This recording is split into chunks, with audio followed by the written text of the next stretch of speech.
নমস্কার, দেখছেন কলকাতা টিভির সঙ্গে রয়েছে আমি স্বর্ণালী। শুরু করছি সংবাদ সারাদিন। আর শুরুতে যে গুরুত্বপূর্ণ খবরের দিকে নজর রাখবো, দিলীপ ঘোষকে নিয়ে কেন্দ্রীয় দলের রিপোর্ট তলব। কেন একজন মহিলাকে এরকম কথা বললেন?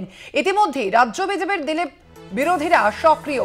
তারা দিলীপ ঘোষের আচরণ নিয়ে কেন্দ্রীয় নেতৃত্বকে রিপোর্ট দেয়। আপনাদের জানিয়ে রাখি, দিলীপ ঘোষকে নিয়ে কেন্দ্রীয় দলের রিপোর্ট তলব এবার, এবং সেখানে প্রশ্ন করা হচ্ছে কেন একজন মহিলাকে এরকম কথা বলেছেন দিলীপ ঘোষ।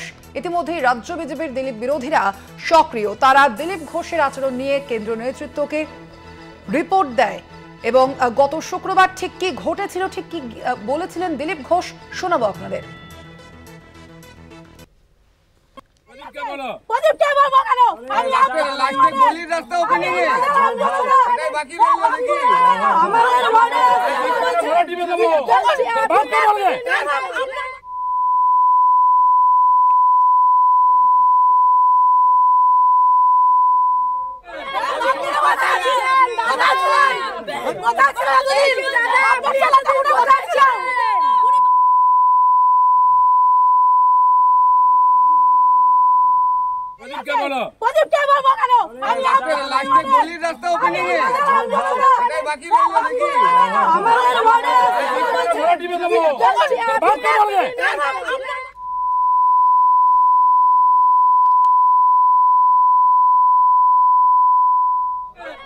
এ বিষয়ে বিস্তারিত জানবো, আমাদের সঙ্গে ফোন লাইনে রয়েছেন বিশেষ প্রতিনিধি অঞ্জন রায়। অঞ্জন দা, এই বিষয়ে দিলীপ ঘোষের বিরুদ্ধে ঠিক কি পদক্ষেপ নেওয়া হলো, কি জানা যাচ্ছে?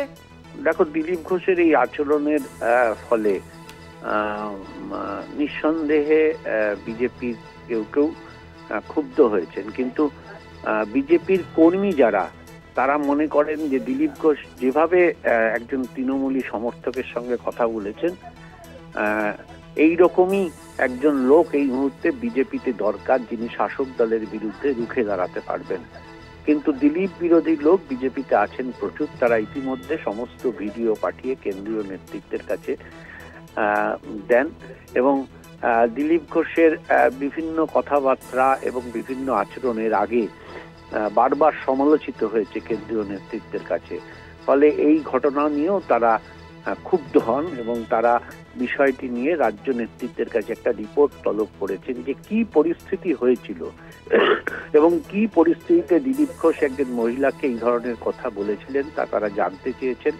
হয়তো ভবিষ্যতে দিলীপ ঘোষের সঙ্গেও কেন্দ্রীয় নেতৃত্ব কথা বলবেন, কিন্তু কেন্দ্রীয় নেতৃত্ব বিষয়টা ভালোভাবে নেয়নি।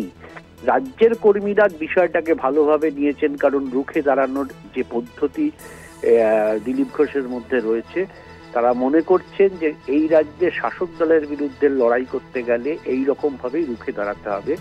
কিন্তু কেন্দ্রীয় নেতৃত্ব বিষয়টা ভালোভাবে নেননি, তাই তারা রিপোর্ট তলব করেছেন যে কি পরিস্থিতিতে দাঁড়িয়ে কেন দিলীপ ঘোষ এই কথা বললেন।